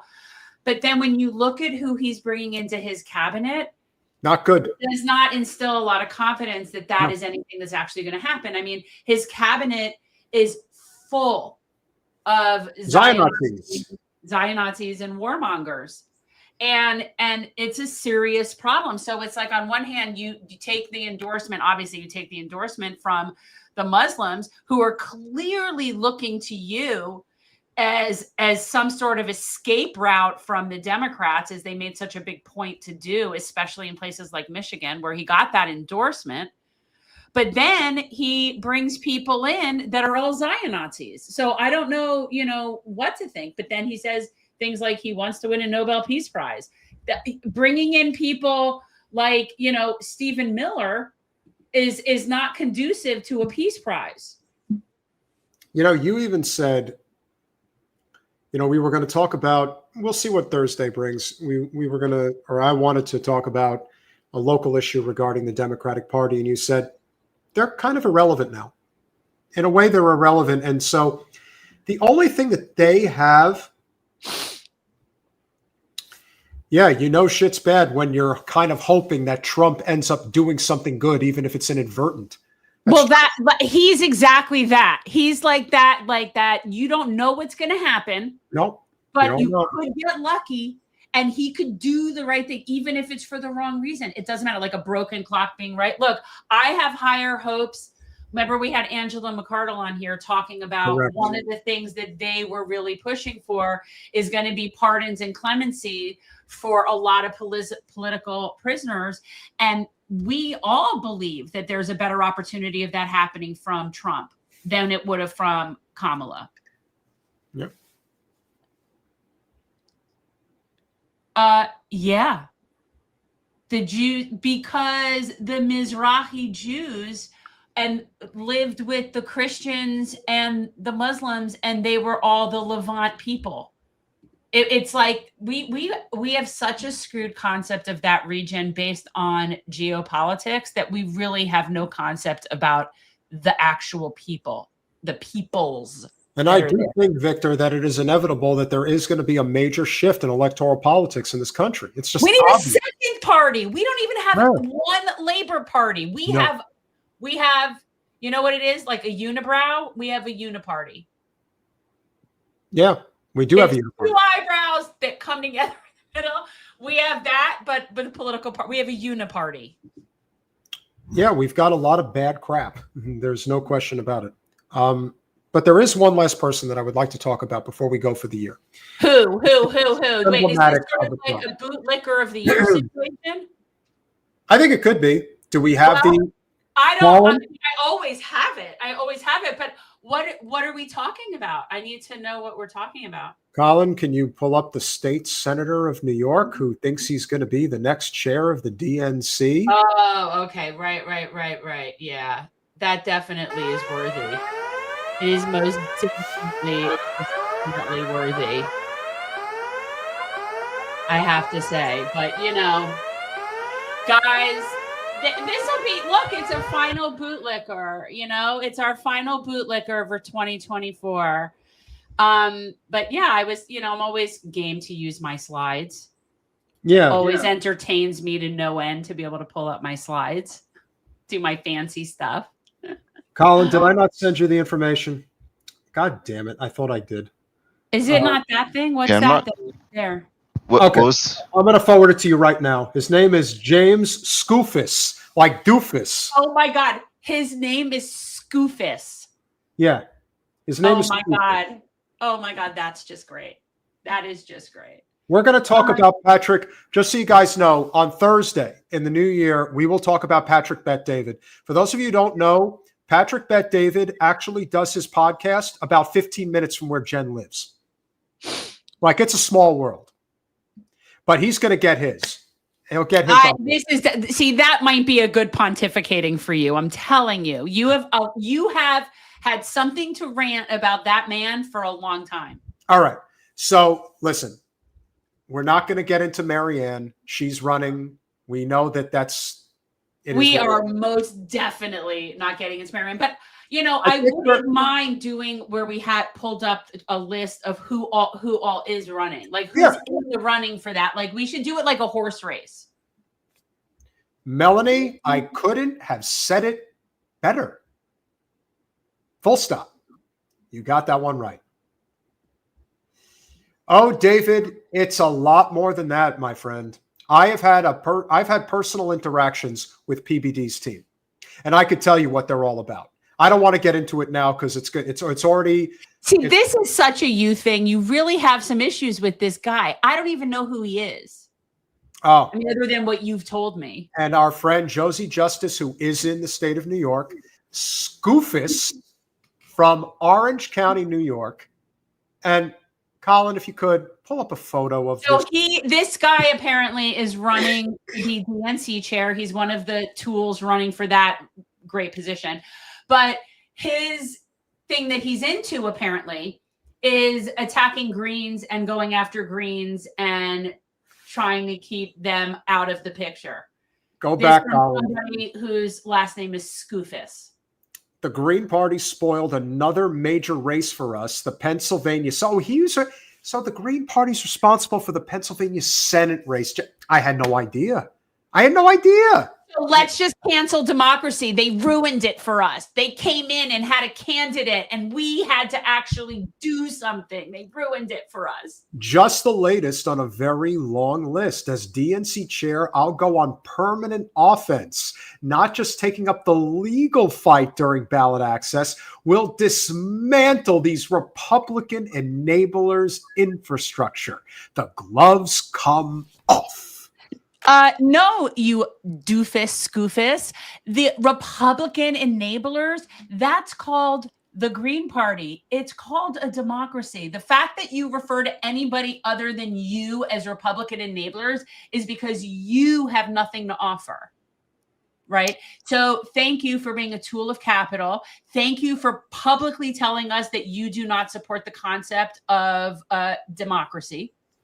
And that's good to know. I think it's good to know that somebody who wants to chair the DNC has an issue with democracy and thinks the way to win in a democracy is to stifle the other voices. Yeah, that's a good idea. Is that Scoofus? That's him. Oh my God. Oh, he might be old enough to shave. Oh my God. Oh, this man. Oh my God. This is the man that does not believe in democracy, but is yet wanting to be the chair of the DNC. Actually, that makes perfect sense because the DNC doesn't support democracy, so he actually would be a perfect fit. Well, if you look at everything at this event that he has attended, it looks like it's a whole bunch of nonprofits. So he really fits in perfectly. Like he's exactly where he wants to be. There's no two ways about it. He definitely got the ball kicked in his face, a kickball. There's no question that happened a few times. He looks like he belongs in a country club. That shouldn't come as any surprise. Adam, either. You're like a second away from timeout. Yeah. Don't go there. Yeah. Stop. Do not go there with the Muslim hate. Yeah. Just do not go there. Yeah. Yeah. Adam Goodman. Let's not make it completely obvious with the stereotype. So unfortunately, this is just another example of why would somebody do this? And Colin, if you want to scroll and show some of the comments from the Democratic sycophants, that's always popular too. Always nice to see what the. So they're gonna chime in against the Greens, right? Because they can't handle having anything. Hey, listen, you know what? Credit to Marianne for saying this. Kicking candidates off ballots, something she would know a lot about. Mm-hmm. Whether candidates in your party or someone else's is not strong or powerful on taking the gloves off. It is undemocratic. It is authoritarian. It is corrupt. That is correct. In addition to being wrong, it is self-defeating. That behavior having been adopted during the 2024 election, no one can possibly say it ultimately helped anyone except Donald Trump. That is true. But here's the problem, is that even if you get rid of why would we think anything of a Democratic Party wanting to stifle the Greens when this is the same party that doesn't even have its own primaries? They don't believe in democracy. No. They believe that a small group of elitist people that they believe know better than you because they're smarter than you and more pedigreed than you should make up the rules, and then they'll just sell it to you. That's what they believe. They don't believe in democracy. So I don't know why this is crazy. When even somebody like John Munitz, who we've dealt with before, who's a total sycophant for the Democratic Party, says what an anti-democratic stance for a DNC candidate. When you are getting people like that to tell you to go fuck yourself, I mean, look at what Bree did. Bree was just like, boo and throw some tomatoes. It's like, you don't even need to say anything. But here's the issue here. And this is what, of course, the guy who runs the Persistence, Scott Pressler, is very popular in the GOP. That sounds very anti-democracy. Yes, they're going to use it to their advantage, and why not? If you're going to talk like that, if you're going to do that, that's, you're giving them all the cannon fodder that they can use. But the bigger issue here, which I think is not getting stated enough, and I think more and more people should acknowledge as such, the really big problem that we have is that this guy is saying this knowing full well that either Ken Martin of Minnesota or Ben Wickler of Wisconsin, I mean, right now you would say that they're probably the two, like the top two. I only know one of them. I only know the guy from Minnesota, I believe. Yeah. He's the head of the party in Minnesota, right? That's correct. But here's the issue. I don't put anything past the Democratic establishment. Nothing. Nothing would surprise me. So somebody like Doofus, which is what he should be referred to. Oh my God, that's terrible. Nothing, if there is anything that we can close out 2024 with, it's this. There is nothing that would surprise me at all. Would it surprise me that they would go with him? No. Because if there's one thing that he is telling you when he makes a statement like that, is that I'm a corporate whore and I will do whatever you tell me to do in order to get me out of this state Senate seat in New York. That's it. That's his reason. He wants to climb the ladder, and he feels that this is his opportunity to do it. So if he gets on his hands and knees and licks enough boot and ass at the same time, he thinks he might actually get somewhere. And you know what? So you're saying he's wanting that position at the DNC to sort of like promote himself to a higher position in the state. But and this also, by the way, I don't know if you've said this, but this is the same guy that was like working against the New York Health Act. Correct? That's yes. And that is the last thing that we're going to get to. So and this is the same douchebag that is working against the New York Health Act. So I'm not going to tell you who, but we got private messaged by one of the state senators who ratted him out and said, yeah, he doesn't support the New York Health Act. He's one of the guys that's standing in the way of it. So there you go, guys. Let's make this motherfucker famous. He's earned it. Oh, he wants to smoke. Give him all he's worth. Douche. So, well, and as Josie would say, and thank you, Schultze. Thank you.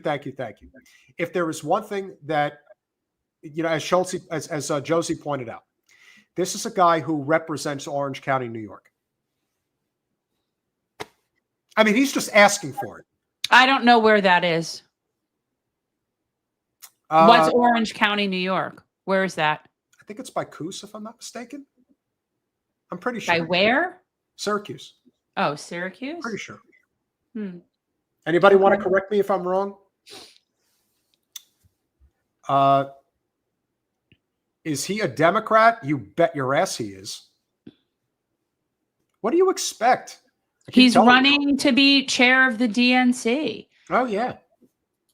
Oh, so it's Northeast New York. So he's more Adirondack region. Okay.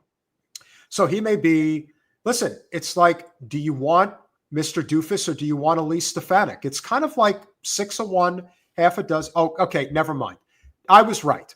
Northwest, 60 miles northwest from New York City. So it's probably about an hour from Syracuse. Shonda, welcome to the party. It's such a Shonda, although that's spelled differently. Perhaps, but I still said it right. It sounds the same. It sounds the same. That it sounds the same, but it's spelled differently. That's correct. It's a homophone. Yes. But this is the sort of the evolution, the conclusion of the 2024 year that the Democratic Party has left their mark. If you had any doubt on the direction that the corporate wing of the party plans to take, they're going to double and triple down on all of it. And not only that, but the way that this guy wanted to make his mark was by going after the Green Party. Like, that's what's most important in New York. Not that they have ceded like 20 points to the GOP in the state of New York. And whose fault is that? It's the Greens. The Greens did that. The Greens are the problem. Yeah. Again, these are not people that really support the premise of democracy. The Democrats they have shown us repeatedly since 2016 that they do not care about democracy. That is not their thing. No, what they care about is maintaining their version of the Chamber of Commerce, maintaining their version of a corporate oligarchy. They're very happy with it. There is no shame in their game. They truly believe what they're doing is going to somehow be justified. But remember, it's like rats on a sinking ship. They're just trying to get their oars. They're trying to get their lifeboat. And for them, the lifeboat is a payday. That's what they see. They see it as a payday. That's why he's making that statement. Because whether he becomes the DNC chair or not, he is making sure that he's got something lined up for himself if he doesn't win it. That's the mindset that he's going for. That's kind of the mindset of everybody in that, like everybody running for that position. That's the mindset of anybody who would want to be that. It's all people that want to be relevant and want to be in the club. Otherwise, you wouldn't be in contention for that position. And you also have to be willing to be a tool. Well, I don't think Marianne is doing it for that reason. I think Marianne, we've both discussed, is doing it because she wants to be relevant. And I understand there's, negativity associated with that. But I don't think she's doing it to be, a sycophant for the party establishment. No, she's doing it. No, she's doing it to be relevant and because she's run out of ideas, I guess. But whatever it is, it's not what's in the best interest of people, because what's in the best interest of people is not going to come from partisan politics. It's not going to come from voting, and it is sure as shit not going to come from the Democrats. And there is nobody who's going to get that position that's going to change the nature of that party. I don't know if he is supported by AIPAC, P-Stuff, but probably. I would assume so. I would assume so. The kind of person, see, it happened again. And it just says, looks like your camera was unplugged. It's weird. It's a good picture, though. No, you're back. Then I have to put, I know, but I have to push the thing again. It just stops itself. You know the thing. The thing. But then if I push start, and then it's sort of like, instead of it auto muting, it auto turns off my camera and puts the stop cam thing on. I don't know why. It's a new thing. I think I'm being haunted. So you are experiencing technical difficulties. Well, I've got some good news before we head into the new year. We are going to have some really good guests coming on, including somebody that I know Jen is going to be very happy to see on our show. So Jamie Peck is most likely going to be joining us most likely next Thursday, I want to say. Nice. So she's been on sabbatical. She's going to be back in town, I believe, over the weekend. We're going to possibly get a little creative on January 6th. We'll see what happens with that. What day of the week is that? Like, I'm trying to think what January day. 6th is Monday. Okay, so it's our Monday. Okay. And Thursday the 9th. Holding out for that. So for those of you guys, and I don't know, Jen, I may have a couple of things on Thursday. I will keep you posted on that in terms of start time. But guys, our intention going into 2025 is to move our Thursday show to 7 p.m. Eastern Standard Time. We will stay at 9 p.m. for the foreseeable future on Mondays. Unless we find out that it's infinitely better for us. If we do a lot better going at 7 and going after Jordan, then that's a better thing for us to do. Hey, listen, we didn't sort of experimenting. Well, when we did Jordan's show, we were able to get over 200 live viewers. Even tonight, we got over 120. So our channel is definitely growing, and that's great. And we're very happy to have you all here. Hey, it took long enough. You guys, if you like this channel, if you like what we're doing, you can also support us. I saw you were running patrons, but you didn't. Yes. You didn't For do as little as $5 a month, you can become a supporter of our small but mighty channel. And it is mighty. And I believe, and also anybody joining through YouTube, it's also very appreciated. You can join through YouTube. You can join through Patreon. Even Cash App. It's all helpful. Yes, and even Cash App. If you want to go there, that's also a place where you can chip in and make a difference. And that is what we want to hear, Jimmy Zimzam. And that's why you're one of our favorites. Yeah. I mean, it's really about, look, we need to go when it's best for us to get viewers. Obviously, that's important, and plus if, in the future we rehost or host again for Jordan, it's convenient, but I just still think it's better for us to go on after him anyway. I agree. I think that catching his audience, which a lot of you guys here obviously are familiar with Status Quo, there's no question that is a big deal. And yes, Cam Research, Peter Thiel and Elon Musk share a history as co-founders and collaborators in the early days of PayPal. Their relationship does go back a very long way. And there is no question, and I was saying earlier, even though Peter Thiel doesn't have the wealth that Musk and Bezos has, they're all the same. Yes, there's different levels of nefarious behavior amongst them, especially with the likes of Gates and Soros and the Koch brothers, but some of them just have different motivations, and some of them are harder than absolutely. Others. Like I don't think Mark Cuban is trying to do wrong by society. Like I think he does care. He obviously sees it through a very free market capitalist perspective. but even doing something like cost plus drugs and his response regarding what happened with Luigi and understanding why it happened. Like, as opposed to Peter Thiel that just didn't even know what to say. How about Peter Thiel looking like he's literally about to jump out from his lizard outfit? His head was going to explode. His head around it. I mean, he really did look like a deer. He went full reptile. Like he went full reptile. Like he was about to show that he's a lizard person. Like that's what I thought. That was the vibe that I was getting. That the guy's got a snake suit on. Yeah. That was bad. Well, I mean, they're, you know, I think that some of them are realizing they're reading the writing on the walls, and yeah, they're going to try to just build bigger and bigger moats. They can keep trying that. But at the end of the day, it's not going to matter. We're totally fine with that, Henry. And I do think Jordan would like to have us at least now and definitely in the foreseeable future, where he doesn't have to be doing lives all the time and he can continue writing, which is obviously, you know, he apparently is going to be penning another book. You know, he wants to be on the road. And if we have the ability to fill in, you know, let's say once a week for him, we're happy to do it. And it helps our channel grow. So it's all connected. And, you know, we've talked about this a lot. Like, I'd love for that type of thing to exist. And it would be able to exist, except for there are so many egos that get involved in the mix in the content creation space, and especially in the quote unquote left, that it's like people cannot get along. I mean, look at what's going on. And I've only seen bits and pieces of whatever the nonsense is going on, where everybody's jumping on Cenk and Anna and TYT again, because apparently they're going on Republican shows. And it's the same bullshit. It's the same nonsense, or everybody's got a criticism. Everybody's a Monday morning quarterback. Like, it's really stupid. But that is the kind of reason why we don't have one of those kinds of networks, because people do not get along enough in this space. No.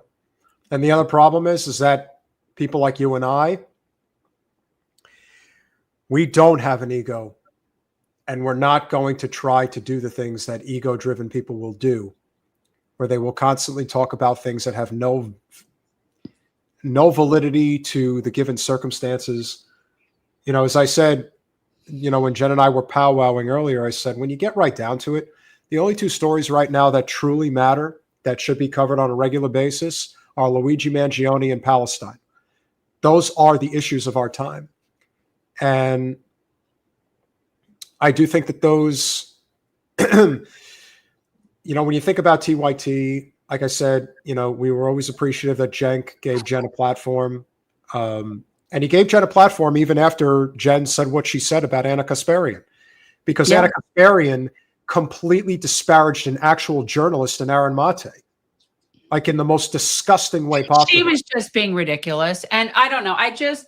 I feel like going after them, it's just old. I don't know. Jamaro actually had a really good take on it, which is you might have legitimate, you know, disagreements with their policies, but what they're going after them for, per usual, is something that just makes no sense. You don't go after people for talking on different platforms just because those platforms are not something you watch or you agree with. In fact, that's the whole point of going on those platforms, is to reach different people. 100%. That's why we had a MAGA multimillionaire on our podcast tonight, because it's important to get the perspective of somebody who actually understands what this major issue is that apparently is going on in the right populist side of politics, because it does matter. These things are important. And what is equally important, as Henry is pointing out, how the hell they swept that chemical cloud just outside of Atlanta under the rug as quickly as they did. That's another East Palestine. That is another, you know, it's another Flint. It's another Kalamazoo. Yeah. That's what this is. I'm not even watching the game. Oh, I didn't realize. Oh, that's right. They're in San Francisco. Doug. Remember Dig Dug? I remember Dig Dug. I like that. That looks like a Smurf. Is that it's a Smurf? Dig Dug. I don't know who Dig Dug is. At least I don't recall. I could be wrong. Dig Dug was a video game. That's just one of the little diggers. What game? Hide Dig from Dug. Me. Well, Dig, what? That was the name of the game. Okay, well, if we're talking to an actual Dig Dug character, then Dig Dug, we certainly hope that your Lions, unless a miracle happens and the Dolphins make the playoffs, so I will tell you that the Bills definitely do not want the Dolphins to make it. So the scenario for you, Jen, is that the Dolphins have to win on the road at the Meadowlands against the Jets. They should. And the Broncos have to lose to the Chiefs. Now, the problem there is that the Chiefs have nothing to play for. Will the Chiefs play against their division rival and knock them out of the playoffs? They might, just for spite. How's your fantasy team going, by the way? Oh, I'm in last place this year for the first time.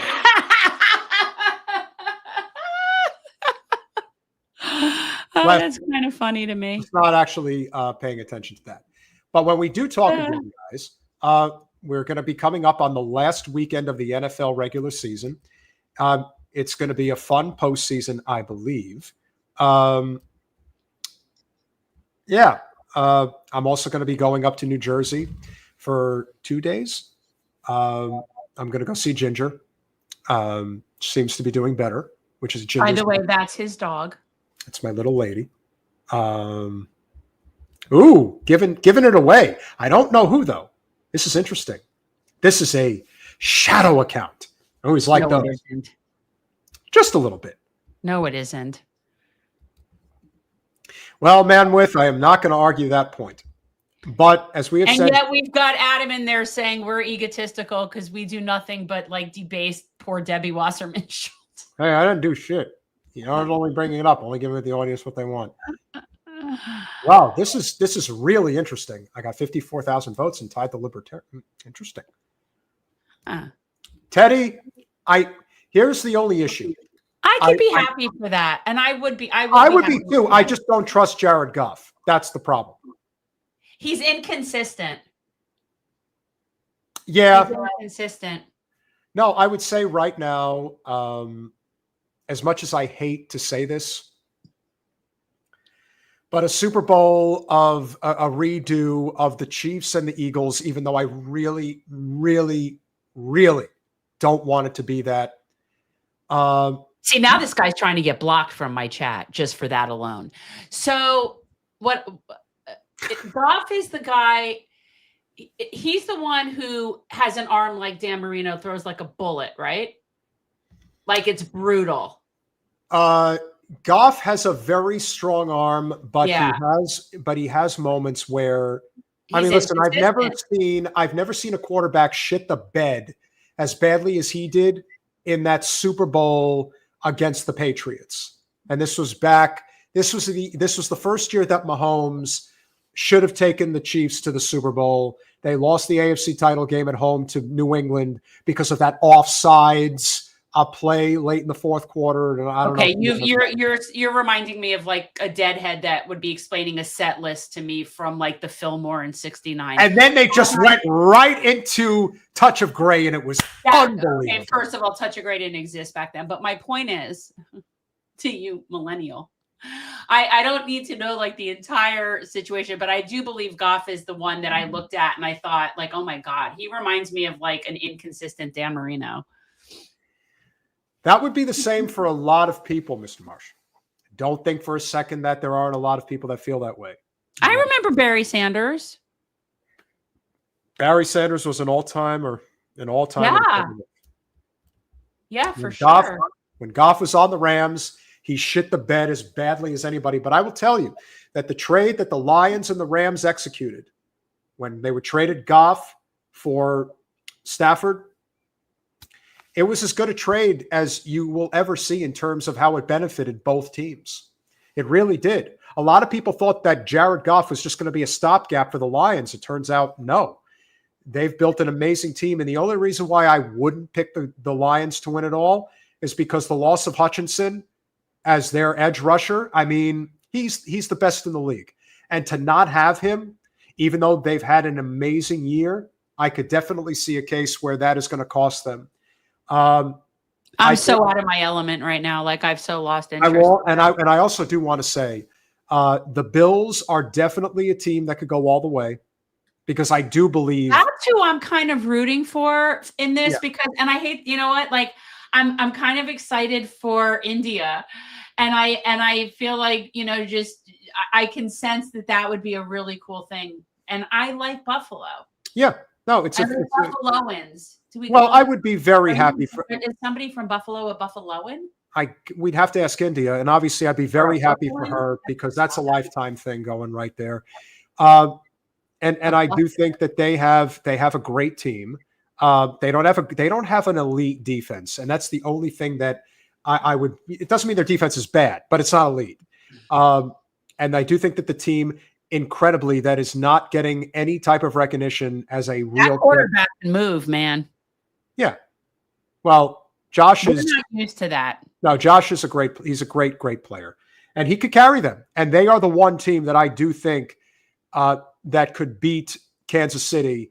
I also think that I don't want to see Kansas City another Super Bowl. Yeah, it's overkill. It's like the Patriots all over again. It's overkill. Well, to me, and Mahomes is like slowly but surely falling into being my, you know, anti-Christ character like Brady was. Like, and don't get me wrong, nobody can ever be as like loathsome to me as a football player as Tom Brady is. But Mahomes is, you know, he's kind of working his way up there. He's not anywhere near as bad. Hey, Adam, you are the first person I've ever blocked on this channel. I didn't allow Jen to do it. I did it. So I don't know what he said. I don't know what the last straw was for you. He's being a jack off pig. So at some point it's like enough. Like and then he's throwing the sexist bullshit in there. It's like, come on, man. Come on, man. You know what? He's just a very damaged person, and it's unfortunate.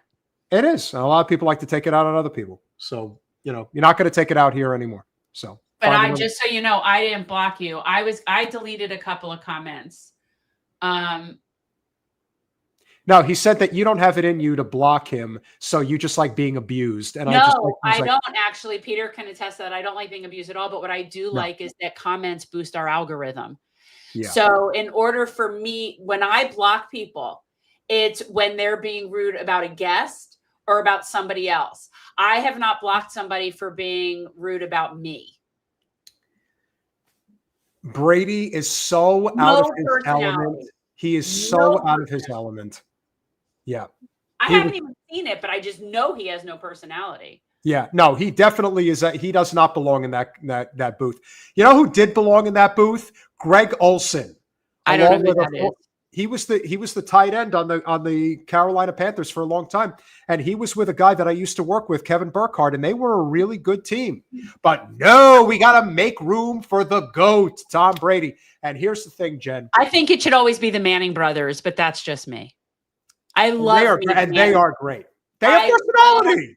The Manning family just do. And on top of everything else, when you think about the very best of like the commentators and the people who like truly get it, I've always said Tom Brady can win as much as he does, but there's two things that will never change.